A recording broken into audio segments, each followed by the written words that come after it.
Olá, boa noite a todos. Boa noite, Pai Elias. Que bom estar com vocês aqui hoje para falar um pouco da nossa Umbanda. Olha que gostoso falar de uma coisa, né, que é uma ferramenta praticamente de autoconhecimento, de crescimento. É uma religião que realmente ela aborda a humanidade, a caridade, né? Então, nossa, eu só tenho gratidão, né, por ter conhecido a Umbanda e estar nela, vivenciando até hoje. Bom, então vamos falar um pouquinho hoje sobre a história de Zélia de Moraes. Vamos lá. Zélio Ferdinando de Moraes nasceu em 1891, no Rio de Janeiro. Aos 17 anos, ele começou a sofrer ataques. E ele começou a apresentar uma postura idosa, falando coisas desconexas, como se ele tivesse vivido em outra época. E outras vezes ele tinha um comportamento semelhante a um felino, e ele demonstrava conhecer muito sobre a natureza. E ele foi então examinado por um médico da família, que ele não conseguia realmente constatar aquela loucura, né, aparente, não tinha relação com nada que ele conhecesse. Aí o médico falou, eu acho que é uma coisa aí do possessão do demônio. E aí ele encaminhou Zélia então para fazer uma desobsessão, né, um trabalho de exorcismo com esse padre. Bom, não adiantou. E aí, depois de muita tentativa de curar o Zélio de várias formas, eles acabaram aceitando a ideia de um conhecido para levar ele na Federação Espírita lá de Niterói. Isso foi em 1908. Zélio, então, ele entrou no local e ele já foi tomado por uma força mística. E contrariando lá todas as normas do lugar, que você não poderia se afastar da mesa, né, da reunião, ele falou, opa, aqui tá faltando uma flor. Aí ele levantou, foi no jardim, pegou a flor, voltou e colocou na mesa. E aí, nessa hora, outros presentes também começaram a apresentar esses sinais desses ataques que o Zélio sofria. E nessa hora tinha um médium, né, lá na federação, que é o José Souza, que ele estava vendo e ele questionou o espírito que via com o rapaz. O senhor José disse, quem é você que ocupa o corpo desse jovem? O espírito. Eu sou apenas um caboclo brasileiro. Você se identifica como caboclo, mas eu vejo em você resto de vestes clericais. O espírito disse, o que você vê em mim são restos de uma existência anterior. Eu fui padre, acusado de bruxaria, eu fui sacrificado na fogueira, na Inquisição, por haver previsto um terremoto que destruiu Lisboa em 1755. Mas minha última existência física, Deus concedeu-me o privilégio de nascer um caboclo brasileiro. E qual é seu nome?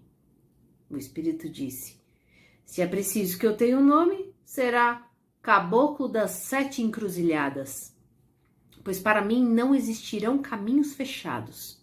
Eu venho trazer a Umbanda, religião que harmonizará as famílias e que irá perdoar até o final dos séculos. Haverá uma mesa posta e toda e qualquer entidade que queira ou precise se manifestar será ouvida. Nós aprenderemos com os espíritos que souberem mais e ensinaremos aqueles que souberem menos. E jamais viraremos as costas e não diremos não, pois esta é a vontade do Pai. O diretor dos trabalhos achou aquilo um absurdo e convidou o caboclo a se retirar, falando que aqueles seres tinham um atraso espiritual. Bom, o caboclo das 7 Encruzilhadas disse, por que repelem a presença desses espíritos se nem sequer se dignam a ouvir as suas mensagens?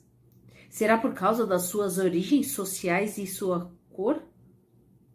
Se julgam atrasados espíritos de pretos e índios, devo dizer que amanhã estarei na casa do meu aparelho para dar início a um culto em que estes irmãos poderão dar as suas mensagens e cumprir a missão que o plano espiritual lhe confiou. Será uma religião que falará aos humildes, simbolizando a igualdade que deve existir entre todos os irmãos, encarnados e desencarnados.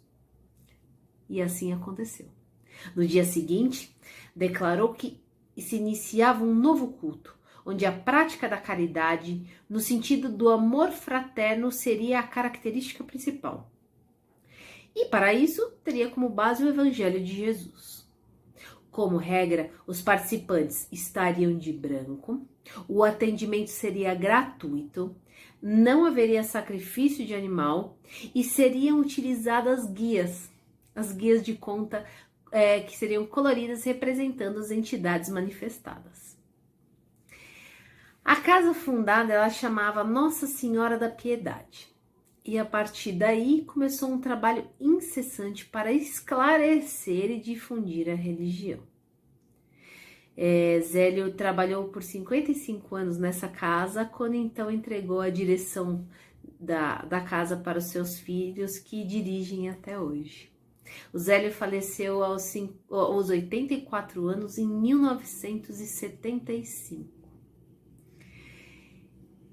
Esse texto é uma transcrição de uma conversa, dos membros da Federação Espírita de Niterói com o caboclo Sete Encruzilhadas, e retirada no livro de Rubens Saraceni. Então dá para a gente entender o porquê que a religião nasceu, como ela nasceu e a beleza que está por trás de tudo isso que a gente trabalha hoje na Umbanda. Espero que vocês tenham gostado da história. Fiquem com Deus e com muita axé da nossa Umbanda. Vamos rezar os orixás? Vamos bater cabeça, vamos pedir paô, vamos pedir agô. E essa reza agora é por você que acredita, é por você que pediu, é por você que colocou seu nome aqui no balaio, é por você que vai pedir amanhã ou depois. Se concentra um pouquinho, se possível, fecha os olhos e vamos rezar os orixás.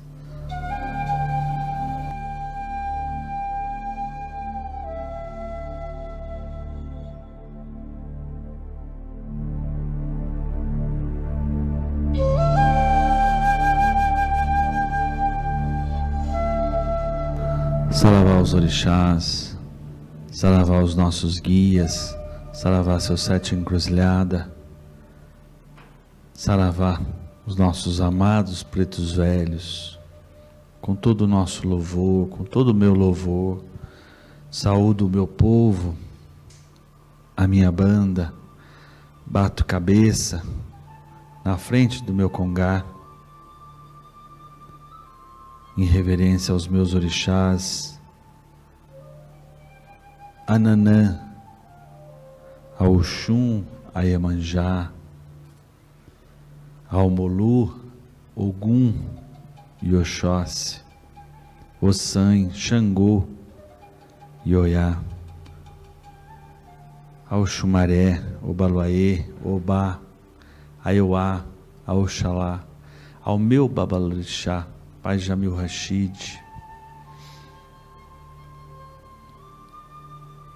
ao qual reverencio os ensinamentos, as mensagens, sempre simples, mas de profundo ensinamento, aos meus mais velhos, aos meus antecessores, sua bênção, pretos velhos, caboclos, marinheiro, baiano, nossos amados baianos, cigana, falando de médica espiritual, não esquecendo dos boiadeiros, São Cosme, Damião, Zerês e Beji, as nossas amadas Pombogira, tão discriminada ainda, tão pouco entendida, aos nossos compadres, comadre, o quanto trabalham, quantos Exus curam, libertam,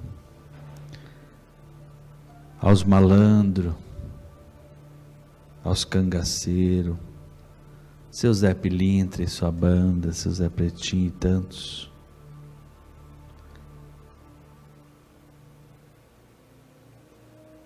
Aos nossos irmãos do axé, das religiões de nações, a todo nosso amado povo do candomblé, do Infá, ao nosso anjo de guarda, louvamos e batemos a nossa cabeça de frente ao nosso congá, sabendo que toda essa banda nos levanta. Salve Orixá, salve entidade, salve guia, salve Pai, salve Mãe, salve a criação, salve os orixás.